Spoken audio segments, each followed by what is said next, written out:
There are four main methods of ore mining: surface mining, underground mining, in situ and placer mining, among which the first two are the most popular. When the ore body is located at the proximity to the surface, then it could be mined using open pit and transporting the material with trucks. When it is too deep, then the ore body is accessed by digging a shaft. Underground, the ore body, which looks like veins in a given case, is extracted by drilling the holes, placing aside the charge, detonating and clearing away the blasted material. Produce blasted blocks out of a size below 1 or 1.5 meters.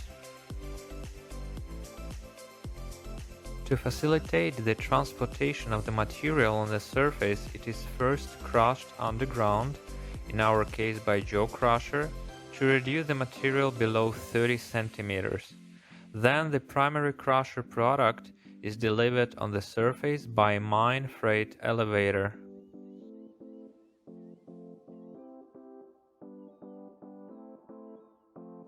On the surface, the material is transported by a conveyor to a secondary crushing step to reduce the particle size below 6 centimeters. In the shown case, it is done using a cone crusher. Crushed material is screened and oversized particles are returned back for recrushing.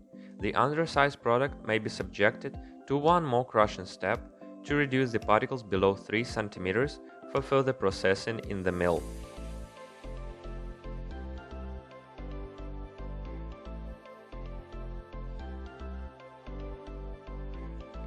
At the next size reduction or comminution step, particles below 3 cm are mixed with water and fed to the tumbling mill with steel balls inside. These balls act as grinding media by heating the particles. The produced mixture or suspension of water and particles over a size below 1 mm is called slurry. It is pumped under pressure to a conically shaped vessel called hydrocyclone. The coarse and heavy particles form underflow of the hydrocyclone, which is returned to the milling stage, while the light fines are pushed up and form an overflow directed to flotation. Then the slurry is mixed with chemicals on the conditioning step. One of these chemicals is responsible for hydrophobization of ore particles, which are illustrated as yellow dots. In other words, we want to make ore particles love air and repel water. After conditioning, the slurry is passed through agitated and aerated flotation chamber. Hydrophobized yellow particles readily attach to bubbles after colliding with them. After that, bubbles carry the particles to the surface where they form froth, which is collected from the top. To assure all ore particles are floated, a slurry is normally floated in several flotation steps. The steps of additional recovery are called scavengers. The final tails goes to the tailings pond. The collected concentrates are normally processed in additional cleaning flotation steps, called cleaners, to increase the concentrate quality or concentrate grade by eliminating occasionally trapped non-ore particles, in our case illustrated as black dots. The ultimate goal of the process is to separate ore particles from non-ore or gangue particles. The produced concentrate contains a lot of water. At the first dewatering step, the particles are sedimented in a thickener. The sediments may contain up to 50% of water, and overflow is recirculated to the process. Then the thickened concentrate is press filtered, so the final mineral concentrate has only around 5 to 6% moisture.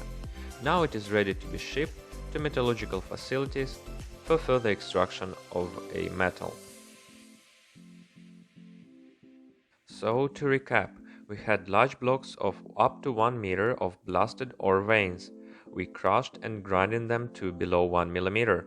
Then, by means of flotation, we separated only ore mineral particles from the mixture. Then we removed the water from the concentrate and produced relatively dry monomineral product, which has a metal in the mineral's crystal structure. At the next step, by means of metallurgy, we need to extract a metal from a mineral.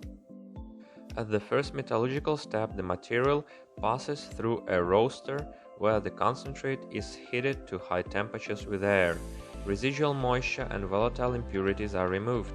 Sulfidic ores are oxidized.